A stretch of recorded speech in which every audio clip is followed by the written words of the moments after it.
presented by Mix Music Mathli. Recording by SS Music. ये रनिया छोड़ के हमरा कहियो जई है ने ये रनिया छोड़ के हमरा कहियो जई है ने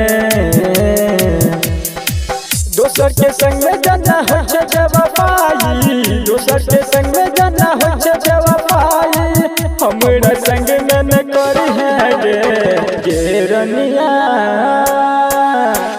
छोड़ के हमरा कहियो जई है ने गे रनिया छोड़ के हमरा कहियो जई है ने गे रनिया छोड़ के हमरा DJ Hiru Madhubani. Recording by SS Music. जानो से ज्यादा प्यार करई छियो तोरा अपना बनेबोगे अपना महल के रानी बनेबो अधूरा सपना सजेबोगे अपन खुशी सब तोरे पलटेबो लंदन पेरिस से हो घूमेबो कोनो न दहानी तू करी है ने गे रनिया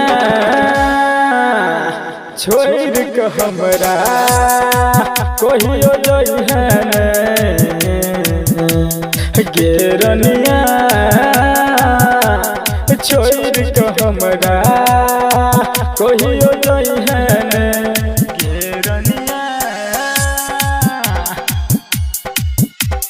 छोड़ के हमरा कहियो DJ Hiru Madhubani. Recording by SS Music. माई बाबू सा कही के गोरी संग में शादी रचे गई गे राइटर रोशन गोपाल अपना शादी में नाचे गई गे सोमन सबरिया जइहा बन के दुल्हा भोज में जरत के साथ गो दुल्हा विदाई दिन तू कनी है ने गे रनिया छोड़ के हमरा कहियो जई है ने गे रनिया छोड़ के हमरा